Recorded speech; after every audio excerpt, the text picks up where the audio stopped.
the Pixelscape. He strides. Hello, everyone. My name is Anthony Anselmo.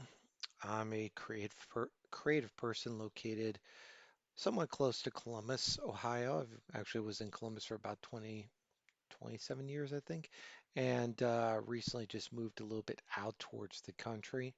Basically, do a little bit of everything creative-wise. I've got a band, several bands.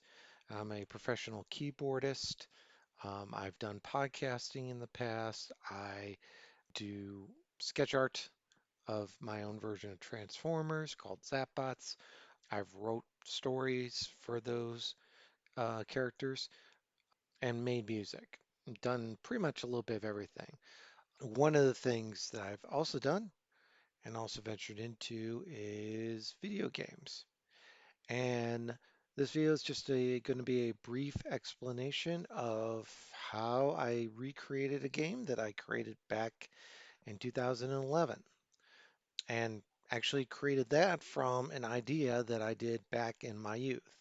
So back in the days of the good old Apple IIe, I had done just a basic little game in AppleSoft Basic that was a little stick moving across the screen from one end to the other. It wasn't anything special. It drew a couple of mountains, very simple, and then you took the stick, you moved it from one end to the other. You could shoot a laser. There was one other stick that came at you at some point, and you, if you ran into it, you died. You started over, but if you zapped your laser at it, it went away. So it was a very basic game of mine. And you're probably wondering, where is this? Can we see this? Well, stupid me as a kid overwrote the disk in the program a long time ago. One good friend from my childhood and myself were probably the only people that remember seeing this little demo I made, but it did exist and I called it Walking Stick. And basically, at the time on the Apple IIe, it was just a stick. Fast forward to 2011, one of the programs that was out for the Macintosh was a program called Power Game Factory, which was this program right here. Basically allowed you to make a 2D side scroller. And strangely enough, it's somewhat still out there. The program was never updated past the PowerPC architecture. So I think the most you could run that program on was Rosetta under, I think, and I'm probably getting my Mac OS stuff confused here because we've gone through several transitions in architecture over the course of my lifetime since the Apple IIe. It was basically it doesn't run on Mac OS 10.7 layer, which I think is Snow Leopard is like the latest one you could run these games on because I think it run under the Rosetta architecture. But long story short, you basically can create 2D side scrollers games and it made it very easy to be able to just go in and just sort of create, and you could see the layout from the days of long ago. So what I did is I actually, at that point, around 2011, I had some free time on my hands. Actually, my podcast was winding down, and I decided to actually create the game in this program. And basically, I created Walking Stick, designed the levels. The idea of the game, though, was to is create the game that I always wanted to create on the Apple IIe. So the goal that I set out was I could only stick to the Apple IIe color palette for pretty much most of it. I also could only well, basically just referencing just the boot from the Apple IIe and stuff like that. You're not actually running an Apple IIe program, but to run with the look and feel of an Apple IIe game, with the exception that we're running on modern hardware and probably doing stuff that the Apple IIe couldn't do. But what I would have loved to see as an Apple IIe game, if I would have had something like this back in the day that was a little bit easier to build things. So I created it, and unfortunately, this developer never updated his software. I'm surprised the website's still up, but he never updated the software, and I couldn't get it on the App Store. I couldn't do anything to really get it out there. So 10.6, I think, was the latest you could run your games on. The actual software to run, I think you could only run it on Leopard, and then your games could run on Snow Leopard, but that was it. So I made this game. It was all done. Spent a lot of time, and so jumping ahead, many years later, I got a little bit of free time on my hands, and can I recreate this game in something similar to Power Game Factory? So I looked at a couple different options, a couple different types of 2D game makers. I can't remember. There was one that was looked similar to this. I can't remember the name of it. I did some training videos on that. I also looked at, oh God, I'm blanking on. There's one that everyone uses. There's basically, well, let's take a look here. 2D game software development.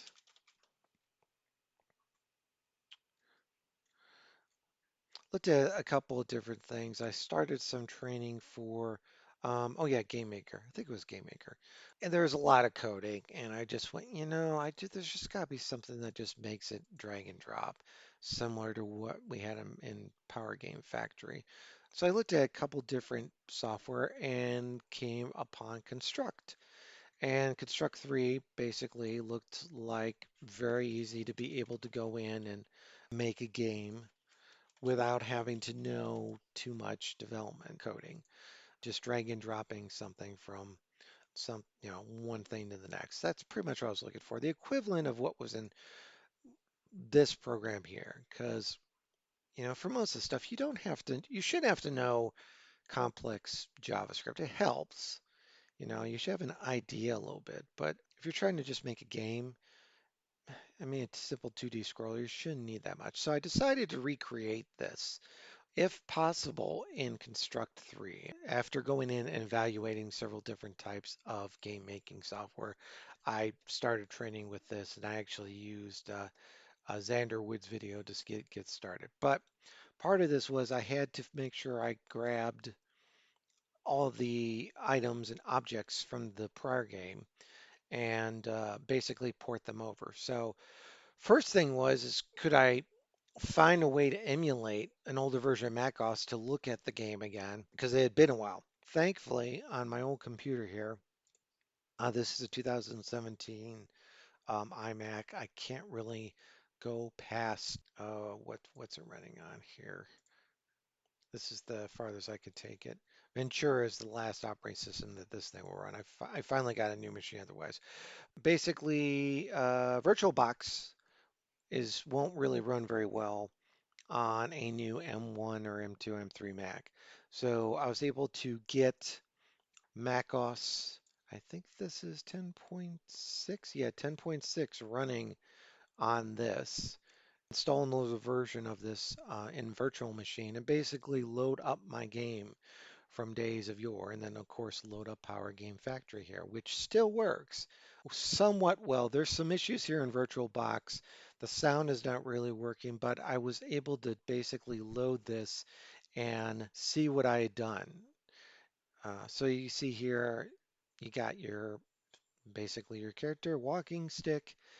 What I did for a lot of this was go to Apple IIe games in another emulator called Virtual 2 and screenshot stuff, modify stuff or recreate stuff as best as possible. The idea is trying to recreate an authentic Apple IIe experience, but running on a modern system. So it definitely gives you the feel of an Apple II, but it's definitely you're definitely doing things that you could not do on an Apple II, but that's fine.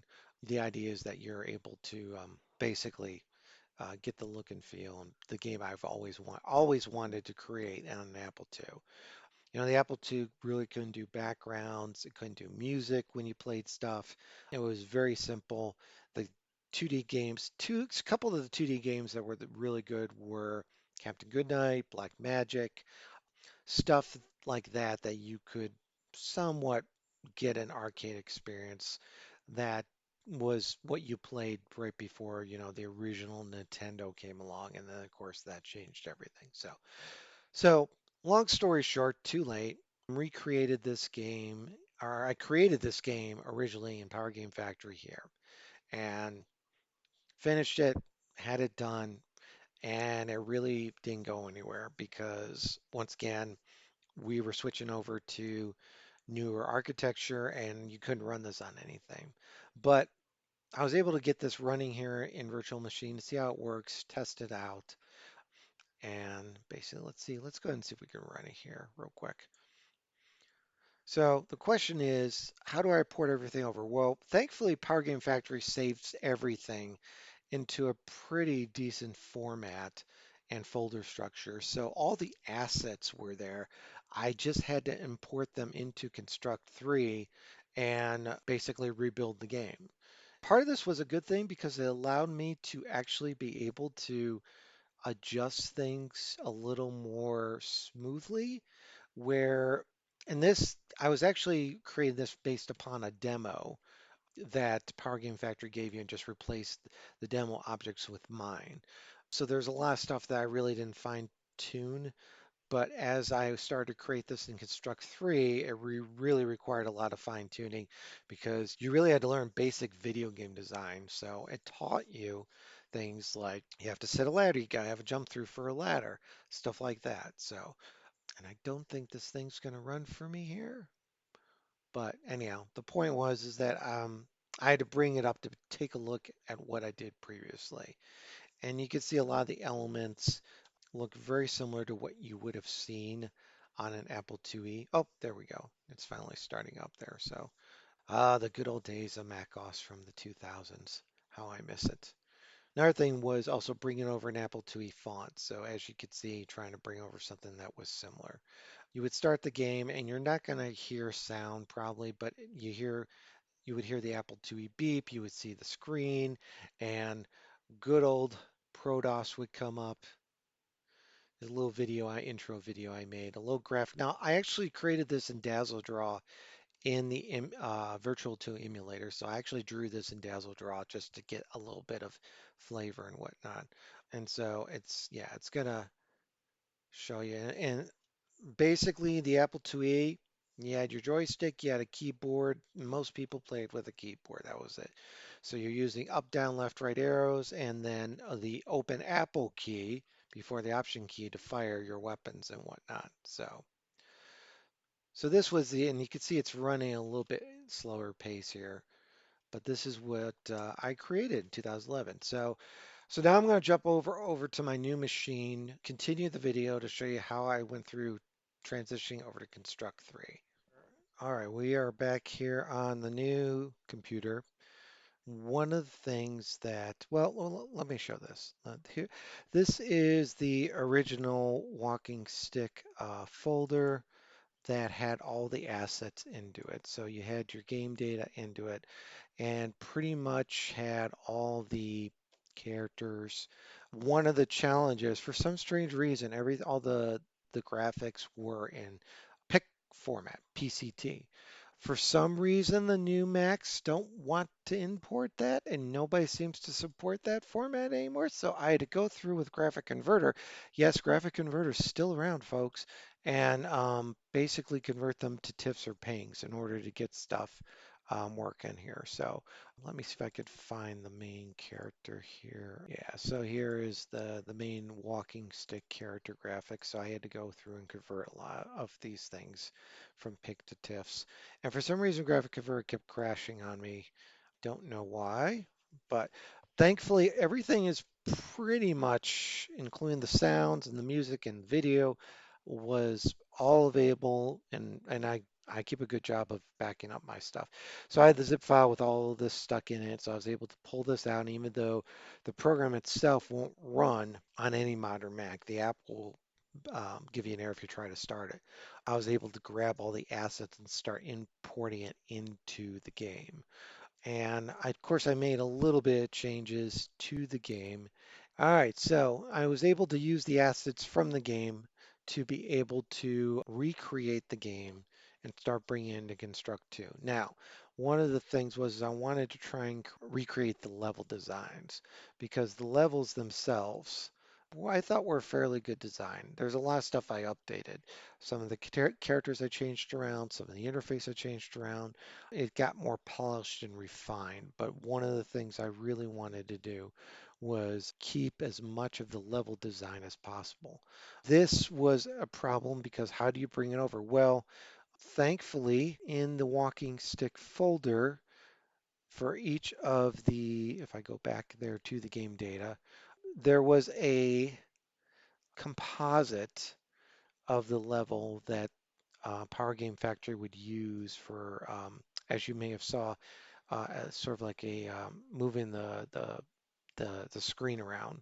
So I was able to, and it's not very big, it's very small, but I could bring those into this and I'm just going to pull it up here. You see it's very pixelated, but at least it gave me an idea of where stuff needed to be. So for all the levels, I was able, thankfully, to bring in a composite image and use that to be able to place where things needed to be. 32 by 32 boxes are pretty much what the game was built on. Xander Wood stuff, I learned some basics of how do you recreate it. You got to have a ladder, you got to have a place for the character to jump through, you got to make sure you put things to make sure the character doesn't walk off the screen, or if they fall down a hole, they have to have something that they interact with and die. So basically, one by one, brought over all the elements, programmed them, and Construct 3 is really good. There are a little bit of frustrations that you will have if you ever decide to use something like this because it is a very logical application and there are a lot of gotchas that you will discover as you're making something. It will take you, it requires a long amount of uninterrupted time to concentrate and be able to create stuff. So you're looking at 2 hours, maybe 3 hours if you're lucky in the evening of sitting down and really concentrating, especially if you're trying to figure out why something isn't working. Then you run into frustration and problems and stuff that can drive you up a wall and something so simple sometimes as stuff is case sensitive. If you don't put it in the right case, it won't work. It took about, I want to say about 2 months working almost every night. I was able to basically recreate the game very closely to what I had done in 2011. Actually, let me go to the title screen here. And what's amazing about this is that it's all HTML. I mean, this is the wonder of HTML5 technology. It actually is running this in a web browser. The application itself is in a web browser, which floors me. Whoever designed Construct 3 did an amazing job. I was able to basically recreate the game from 2011 completely in a web browser based architecture. And this will then, you can export this to something that'll run it inside of a macOS app or Windows app, stuff like that. I'm hoping to get to the macOS App Store at some point. But it's very simple to upload it to a place like itch.io. I think that's how you pronounce it. I don't know if you'll actually hear the sounds here, but there's the Apple IIe sound, Proto sound that shows up, and then some newer graphics that my buddy David Grades actually helped me create. And so I'm just going to jump to the first level here. He actually did the music too, some very chiptune style music. So, but yeah, there you go. Walking Stick is back in a modern operating system running in a web browser, and you can jump. You can land on some characters too. You have multiple weapons that you have. There's little One-Eye Rabbit. This is a tribute to the Apple Presents Apple game. Had a little game with a rabbit you can run around that actually shows you how to use the arrow keys. It's like the introductory disc that came with the Apple II. And so that's a little tribute to that. You can climb ladders. As you can see, this is a little bit faster than what the Apple II would have been able to do, but you get the feel like you're playing an Apple IIe game. And level complete. So there's 15 levels. There's 5 secret levels if you find them as well that take you to warp zones and stuff. But the idea is that you're going to rescue your pet bird, Rudy, which was my first pet bird from basically a long time ago. And you're basically going out to rescue him and save him. Um, and then all these weird characters, monsters, all robots, mind you. I do not, no violence against animals in my household. These are all evil robot. But yeah, you basically go and rescue Rudy, and you can play it with easy mode, which gives you all the different weapons. You got your regular weapon, you got a bouncing missile that sort of can bounce around. You can shoot 8 directions. You got a grenade that bounces around and explodes. You got a spreader gun, which basically shoots 3 ways. You got a laser that only shoots left or right, and then you have a bomb which you can drop and basically explodes in large radius. So, and then the hard mode starts you with no, and you can actually, like I say, you can jump on some of these guys' heads. The hard mode starts you with no weapons except your standard weapon. You have to find the rest. Use your weapons sparingly because these guys can be, oh, see, I died there, but the respawn point's right there. So, yeah, these guys are hard. And there's coins in there for extra points. You don't, it's unlimited lives because the idea of concept of just lives is just sort of, it just frustrates people more than helps them. So, but that's sort of the gist of it, folks. So, go check it out. It's available on itch.io and you can play the game. You can download the game too if you want to have a Windows version. The problem with making the Mac versions is that you have to sign the game to your computer with all the safeguards that Mac puts around to make it a pain in the butt. But yeah, that's my story of taking a game that I created from 2011 and recreating it in 2023, 24, yeah, 2024. So go check it out. And my name is Anthony, and I will talk to you later.